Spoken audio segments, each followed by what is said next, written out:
My two brothers and I have always been inseparable since childhood. There's John, the eldest, Steve, the youngest, and me, Lucy, the only girl in the family. Now, in our 30s, I'm confident that our sibling bond is stronger than most. Our closeness stemmed from our parents' busy schedules. Both worked tirelessly, leaving us to rely on each other. None of us were angels. We each had our fair share of mischief. Our mother became a frequent visitor to our school, reprimanding us as needed. John, though, was notorious in our hometown for his rebellious streak. Academics were far from his priority. He preferred mischief and adventures over textbooks. Steve and I took a different path. Perhaps learning from John's escapades, we managed to steer clear of causing too much concern. Without extra tutoring or intense studying, we effortlessly landed in the top ranks of our class. Maybe we just knew how to navigate the system. Lucy and Steve were excelling in school. I'm eager to see what they achieve in the future. Maybe they'll take care of me someday. Being good at studying doesn't guarantee a successful future. I'll be the most successful one among our classmates. Just wait and see. Usually those who say that are the first to settle down. My money's on Steve. Even if I do succeed, I won't be taking care of you. These debates were a regular part of our conversations. John, though laid back, had a kind heart and a solid foundation. Steve approached everything with caution and responsibility. And then there was me, forging ahead without dwelling too much on the future. Together, we formed an unbeatable trio. John started at a public high school but dropped out after 6 months, drifting through life ever since. He never held a steady job, occasionally pitching in at a friend's auto shop or local bars, simply going with the flow. Seeing my brother in this state only strengthened my determination to succeed, especially since I felt responsible for John ending up in evening school. It all started the day I was involved in a serious traffic accident, leaving me with severe injuries. John, deeply concerned for me, rushed me to the hospital. His worry and care for my well-being led him to quit high school. I've carried a sense of guilt about that ever since. If I can achieve success, I believe I can help John find his way again. During that period, my mind was consumed with thoughts of the future and the paths to success, searching for ways to involve John. It had to be something he could easily connect with. As I entered high school, I took on a part-time job to save money. I believed money was crucial no matter the endeavor, and I worked diligently to accumulate as much as possible. Steve, have you seen John lately? He hasn't been around much. Just as I suspected. That guy. I wonder what he's gotten himself into. I hope he's not causing trouble. Surely, with a family waiting for him, he'd hesitate before getting involved in anything risky. Months passed without John returning home. To alleviate our concerns, Steve and I exchanged rumors about John's whereabouts. Then, one day, John returned home as if nothing had happened. "Where have you been? You could have at least let us know. We were all so worried." I apologize. I've been caught up with my part-time job. If that's the reason, just tell us. Lucy and Steve were worried sick too. I'm really sorry about that. He shared that he had secured a promising job out of state, where he stayed overnight, entrusting me with almost all of his earnings for safekeeping. He urged me to combine it with my savings from the part-time job. At the time, I didn't grasp his motives, but he insisted, so I took charge of the money. However, John soon reverted to idling at home without any clear direction.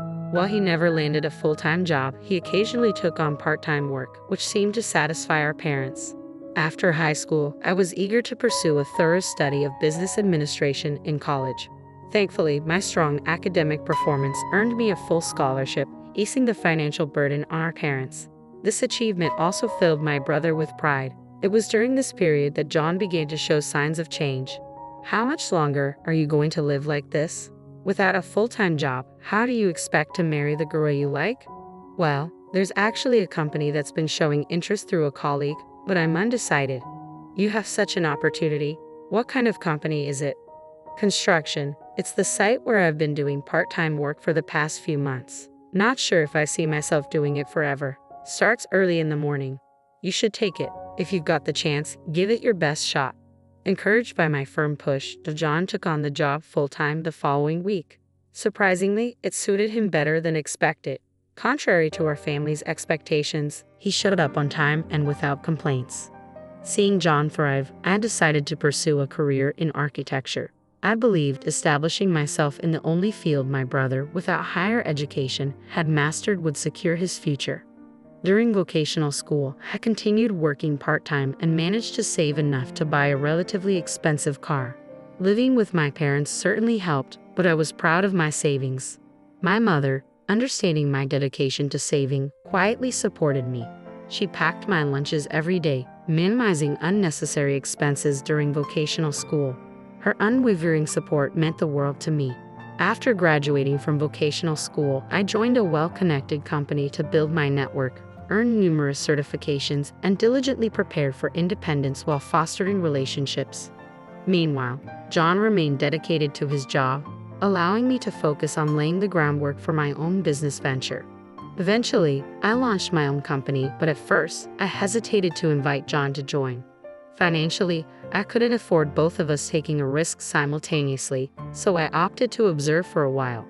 I dove headfirst into work, leveraging all my prior preparations, and my carefully assembled team performed exceptionally, following my lead. We enjoyed a strong start. During this time, John moved out of our parents' home and began living independently, which made our meetings less frequent. I, too, was consumed with work and couldn't keep in touch regularly. A year into running my business, I finally extended an official offer to him. John, my company is finally stable now. I have something else to offer you.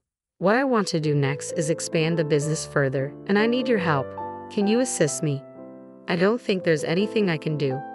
I want you to become the president of the current company and take a leading role. What? That's impossible for me. You need to consider who you're asking. I'm asking you sincerely and with careful thought. Plus, the money you entrusted to me earlier, I used part of it as capital when I started the company. I convinced John to join me and paired him with a secretary who seemed to click well with him, ensuring he learned all the ropes of the company. Taking on the role of chairman, I focused on supporting John while laying the groundwork for our next venture. My childhood dream was to create charming and Instagram-worthy cafes that could rival any others. Excited to pursue this vision without compromise, I immersed myself in studying the restaurant industry. Around this time, my younger brother Steve embarked on his path to becoming an architect, a plan I had suggested. Steve would design buildings while John oversaw their construction. It was the perfect synergy. Naturally, I took responsibility for securing enough projects to sustain us, diligently preparing to turn this vision into reality in the near future. As John entered his second year as company president, he surprised us all by announcing his upcoming marriage. Who is she? John hasn't always had the best judgment. I'm concerned, I admitted. I'll introduce her to everyone soon, John reassured us. We look forward to meeting her. John's impending marriage brought mixed emotions for me. We had always been a tight-knit trio, so the thought of an outsider joining us unsettled me. Nevertheless, I knew I had to set aside my unease and celebrate my brother's happiness. At a family gathering with both sides present, I finally met John's fiancée, Bella. While I didn't outwardly oppose their union and things appeared to progress smoothly, I couldn't shake a sense of distrust from our first interaction. Bella, I'm Lucy, John's sister. Please take good care of my brother, I said, masking my reservations with a polite smile. It's wonderful to have such a caring sister. If you ever need anything, just let me know. Sure. Since I'll soon be the wife of the eldest son and the company president, you'll have to come through me from now on, all right? Bella was the same age as John and worked in an administrative role at one of our client companies. My initial impression of her was that she was determined and assertive. Our perspectives seemed somewhat different, and she wasn't quite my type, yet I thought her personality might complement John's naivety well. Steve shared my thoughts, but we both agreed to support their marriage for now. She seems a bit serious, but if John loves her, we're behind you both. Wishing you all the happiness. Thank you, Lucy. A few years ago, I couldn't have imagined marriage, let alone someone approaching me. From then on, I was constantly on the move due to the new projects we had undertaken, making my days incredibly busy. Meanwhile, John was fully occupied with wedding preparations, spurred on by Bella's desire for an early ceremony. Before we knew it, the wedding day had arrived. Since the family gathering, I hadn't seen Bella or John. John, it's been too long. I've been caught up, but today I'm here to enjoy. Good to see you. Take a moment to relax and enjoy the food and drinks. As John prepared to marry, I couldn't help but feel a pang of sadness. The three of us had always shared laughter and conversation. Before the ceremony, we managed to exchange a few laughs, and seeing John's happiness, Steve and I felt reassured. As the ceremony began, I savored a delightful meal, catching up with Steve and my parents after a long time apart. Our company's employees were seated diagonally behind our family, lively in their own conversations. It was during this chatter that the bride and groom began visiting each table in order. John, Bella, congratulations on your special day. Thank you, and thanks to everyone for being here. Thank you all for coming. From now on, my husband's team is my team. I expect your continued dedication and hard work. I couldn't believe my ears. In the midst of the wedding ceremony, what was Bella saying? Unable to hold back, I responded. Bella, the employees are strictly part of my brother's company. They aren't your employees. Oh, I'm well aware of that. My dear, opinionated sister-in-law, you're part of the family now. Her tone was mocking and it cut through the air, momentarily chilling the atmosphere. But then, unexpectedly, laughter erupted from the employees seated nearby. What? I'm going to be the wife of your CEO. Are you mocking me? Bella, please. Bella, do you know who our chairman is? Huh? Chairman? I haven't been introduced to anyone like that. I don't know. It appeared John hadn't briefed her and she was unintentionally rude to me due to her ignorance. Those in the know couldn't help but chuckle at the situation. The reception hall, once lively, fell silent, the mood shifting dramatically. I never expected you to say something like that here. It's disappointing. Huh? I'm marrying the CEO, becoming the spouse of the most important person. Isn't that natural? The reason I stand here today is all thanks to Lucy. She founded the company and appointed me CEO. Everything is thanks to Lucy. She's our chairwoman. What? What's this? Why wasn't I informed? Realizing she was the only one unaware, Bella was furious. Despite her inner turmoil, she should have maintained a smile throughout the reception.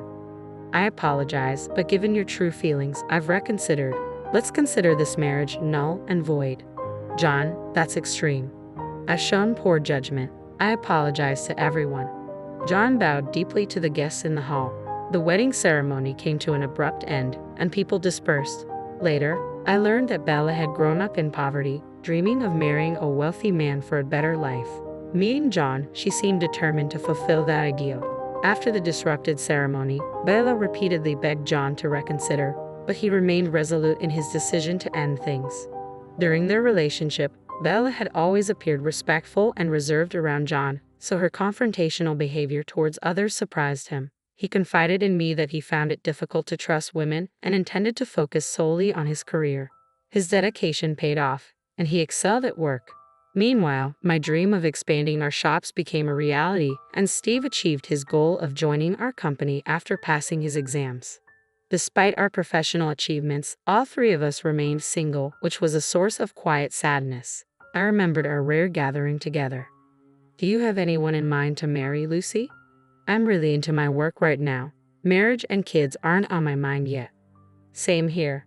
As long as we're happy, that's what counts. I'm not keen on marriage either. How about building a house then? John could move back and we could all live together. Steve's proposal caught me off guard amid our busy lives. Over the years, we've focused on ourselves, but now the idea of following in our parents' footsteps and caring for them seemed fitting.